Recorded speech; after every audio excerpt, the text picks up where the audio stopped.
Welcome to English with Teacher. I'm Teacher. Thank you very much for joining me today. I hope you're having a great day.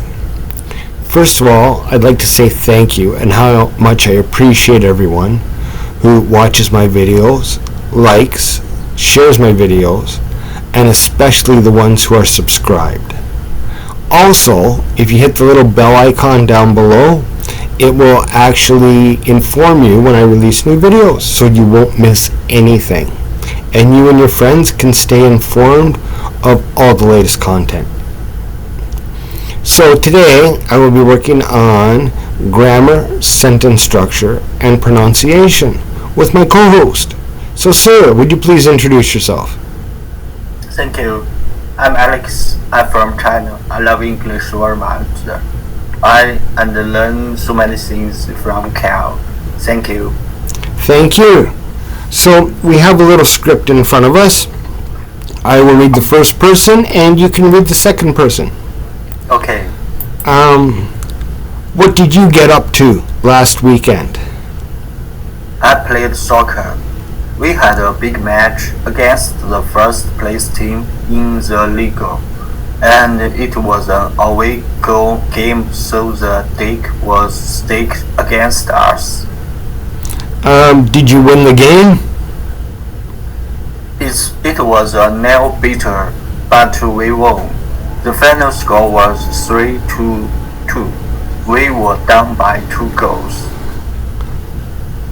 but made a comeback in the second half.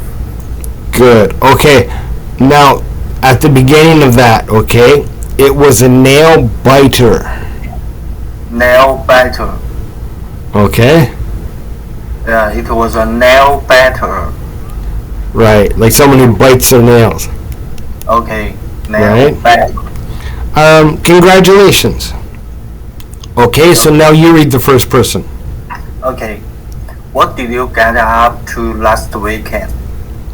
I played soccer. We had a big match against the first place team in the league, and it was an away game, so the deck was stacked against us. Did you win the game? It was a nail-biter, but we won. The final score was 3-2. We were down 2 goals, but made a comeback in the second half. Congratulations.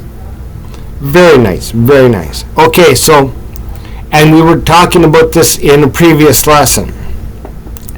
What did you get up to last weekend? So last weekend. Last weekend, the previous Saturday and Sunday. Right, the weekend that just passed. Yes. Okay, some people might say, what did you get up to this weekend? And they might mean last weekend. Yes. Yes. So, depending on the context, you have to be careful how they state it. What will you do this weekend means the coming weekend. What did you do this weekend? Typically, if somebody says, what did you do this weekend? And they're talking about the previous weekend, it'll be on a Monday or a Tuesday. It won't be later on in the week. Yes. Right? So, last weekend, there's a couple different ways of saying it. You have to be aware of the context of the question that they're asking. Yeah. Okay, so played soccer. Played soccer at some point in the past. Yes. So played soccer is exactly what they're talking about. Basically, I was playing soccer. Yeah. Okay, would be a different way of saying it. And big match. Important game. Tennis, soccer, rugby, etc. Yes. Big, when they say a big match, it means important, significant. Yeah, so there was something that made it more important than a regular match. And the first place team? Top of the league.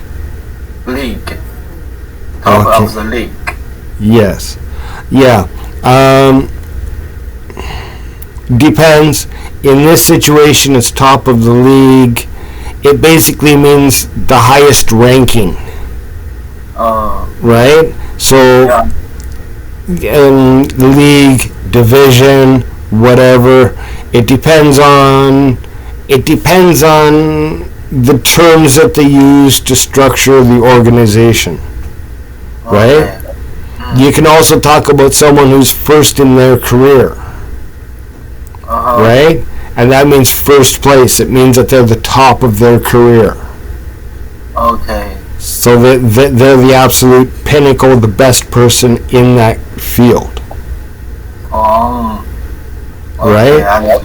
So when it talks about first place, they're first in their career, right? It always first indicates the best, the top of the whatever they're doing. Okay. I know. Okay. And an away game. Away game not at home. Yes. Away game is typically you're in the other team's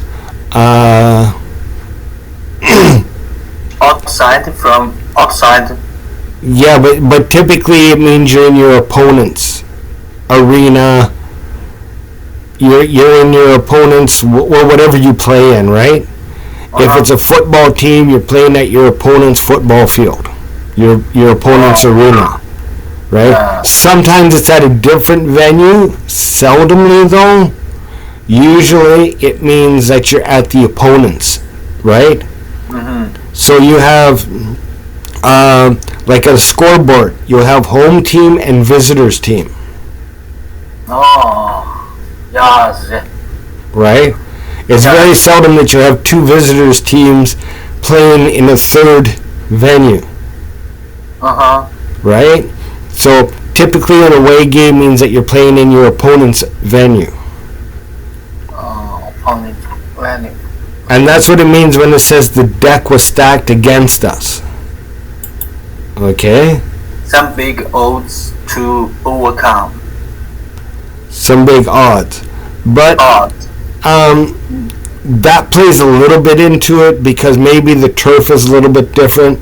But the bigger part of that is when you're playing an away game, the crowd is usually on the other team's side.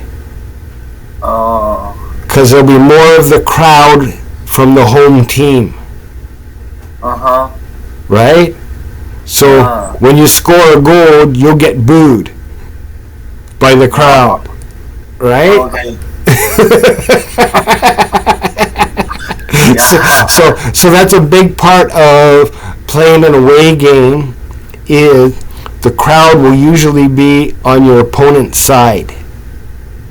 Okay. Okay, so yeah, it can probably be very depressing. but we're trying. Okay, and win the game. That's a pretty easy one.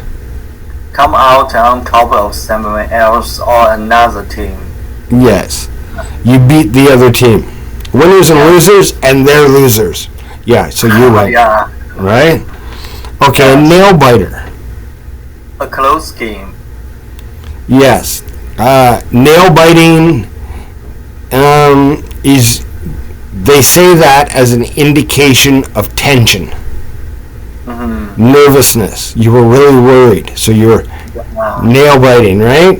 So if something was a nail biter, it means that it was really tense whether we win or not in this type of a situation. Yeah. And then the final score, of course. The outcome of a game. Yes. And we made a comeback. Come from behind to win. Yes. Come from behind to win. Yeah, and usually it involves coming from behind at the last minute. Yes. Yeah, so usually, again, the tension comes from having to come from behind and they all play into each other. And then the second half. The last half of a game. Yes. Yeah, for anything that's divided into, like, they have second half of soccer, they have second half of football, they don't have second half of hockey. Yeah. Right? Because hockey's divided into 3 periods. Yeah. So there's no first and second half. It's first, we made a comeback in the third period. Right? Yes. And so, but you don't hear the second half. Same as baseball. You don't hear much about the second half because it's 9 innings. Basketball have 4. Yes, I believe basketball's 4. Yeah. Yeah. So it depends on how it's only used in certain games, right? Because if it's an odd number, like hockey's 3, so the second half of the game is the middle of the second period. So they don't say it like that, right? Yes. So if you said they came back in the second half of the hockey game, everybody's going to look at you and say, what? Right? They came back in the third period, right? They came back in the later part of the game. People often saying something like hockey, right? So again, it just depends on how things are divided up. Yeah. But that's it for today. Thank you very much for helping me out, sir. And thank you everyone who watched. I hope that you learned from this. I hope that you were mildly entertained. And I really hope that you like, share, subscribe, and come back for the next video. So, I will see you in the next video, and have a great day. Thank you.